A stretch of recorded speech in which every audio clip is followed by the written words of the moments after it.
kasus Bapak Bambang kurikulum di SMP Negeri 1 Barat Magetan.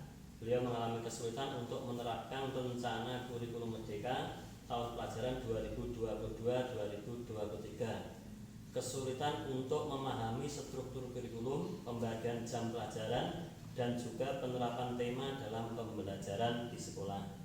Untuk itu, Bapak Bambang mengadu minta pencerahan pada Bapak Sukeni agar pelaksanaan pembelajaran untuk tahun yang akan datang bisa berjalan dengan lancar.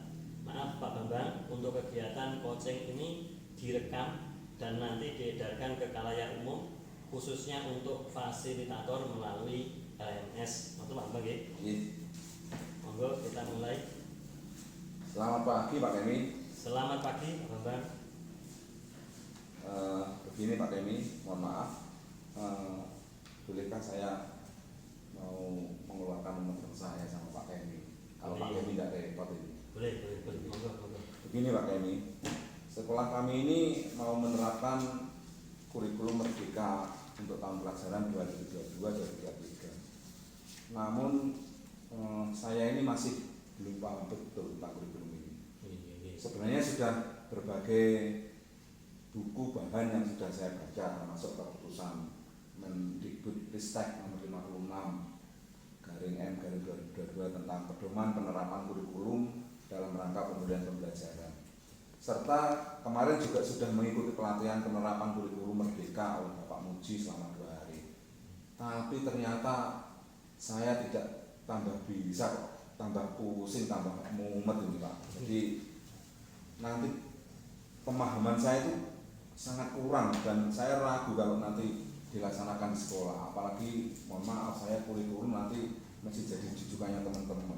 Begitu Bapak, ini bagaimana ini? Iya. Ada lagi mungkin Pak, selain itu yang perlu penjenengan sampaikan. Silakan. Ketika saya belum siap ini, satu hari Bapak Kepala Sekolah itu ternyata mendaki kalau tahun depan sudah harus menggunakan kurikulum ini Pak. Jadi saya tidak enak. Saya harus ya bagaimana ya, ikut atau tidak. Nah ini makanya sebelum ini saya mau konsultasi dengan jenengan. Kira-kira bagian apa yang belum siap dan masih ragu menurut Bapak? Karena sudah mengikuti pelatihan, kemudian sudah membaca buku-buku. Karena sudah mengikuti pelatihan, kemudian sudah membaca buku-buku. Bapak, ini yang saya belum paham itu tentang KUSP, kurikulum sekolah. Kalau dulu mungkin KTSP ya Bapak. Ya ini yang KUSP-nya ini nanti bagaimana strukturnya dan sebagainya. Kemudian tentang ini proyek pelaksanaan P5 itu, program proyek penguatan profil Pancasila, ini juga saya masih pusing nih Bapak ini. Mohon pencerahannya nih Bapak. Oh, itu yang menyebabkan Bapak merasa ragu dan belum siap. Betul. Nah, kenapa Bapak belum siap? Apa ada yang ingin Bapak ceritakan ke saya? Coba. Gini Bapak, saya khawatir ini karena saya ini jadi jujukan teman-teman, nanti yang dipermasalahkan sama yang di bawah teman-teman itu ada perubahan atau mengganggu enggak dengan sertifikasi. Panjenengan tahu sendiri masalah uang kan, jenengan juga tahu. Nggih toh. Seperti itu Bapak. Loh, lah kenapa kok berpikir seperti itu coba? Saya ini terkait dengan kemarin. Kenapa saya mengatakan apakah ini mengganggu sertifikasi teman-teman? Dari KOSP kita melihat di struktur kurikulum itu Bapak, kan di sana ada tertulis terkait dengan jam-jam mapel itu. Dari semula satu contoh aja agama itu 3 jam, kemudian ditulis 2, 3 jam aja kadang kurang kok ditulis 2. Nah ini yang jadi bingung, apalagi ketika kemarin disampaikan di pelatihan itu juga tidak terlalu menjurus ke sana betul, walaupun kita tahu ini ada beberapa komponen yang memang dari KOSP itu yang nanti akan kami kerjakan juga, tapi ada banyak kebingungan. Contoh aja seperti ini, dari komponen itu kan ada karakteristik sekolah, visi misi, pengorganisasian pembelajaran dan rencana pembelajaran. Kemudian di sana ada muatan kurikulum intrakurikuler yang seperti mungkin mata pelajaran seperti yang KTSP atau K13 itu. Nah P5 ini kemudian ekstrakurikuler. Kemudian yang lain yang jadi masih kebingungan saya adalah pelaksanaan P5. P5 itu di sana dilaksanakan 20 sampai 30% per tahun. Ini saya juga masih pusing, ada angka-angka yang seperti itu. Nah, makanya ada yang mengatakan harus ada per blok, ada reguler, kemudian ada kolaborasi. Nah, inilah Pak yang jadi kebingungan saya. Monggo nanti mungkin Bapak punya masukan sehingga saya bisa jelas. Dari yang Bapak utarakan, sebenarnya Bapak sudah luar biasa. Bapak sudah sangat memahami kekurangannya. Nah, sebenarnya apalagi yang membuat Bapak kok masih ragu mau menerapkan? Saya kira Bapak sudah paham sekali dengan penjelasan yang sudah disampaikan tadi. Begini Bapak, di program kurikulum yang ada di sana, struktur kurikulumnya itu kan ada prakarya dan seni Bapak. Ya. Kalau K13 itu kan sebenarnya 2. Ya. Nah, kalau sekolah itu dua-duanya nanti memakai itu kemudian tinggal 1 jam, wah ini kan mesti berkurang ya, sehingga yang jam yang berkurang ini mesti takutnya kembalinya tadi loh Bapak, sertifikasi uang Pak, duit ini Pak, saya pusing nih Pak nanti. Betul. Nah, menurut Bapak mestinya ada alternatif solusi. Coba kalau tinggal 1, tinggal sih menurut Bapak alternatif solusi yang kira-kira bisa dilakukan untuk mengatasi 2 masalah tadi itu gimana coba? Kalau saya seperti biasa karena kurikulum, kalau ada jam-jam yang kurang terutama di kelas 7 ya nanti kita coba untuk dia juga mengajar di kelas 8 sama kelas 9 untuk menutupi itu. Tapi yang saya takutkan nanti kalau itu juga masih belum terpenuhi lah.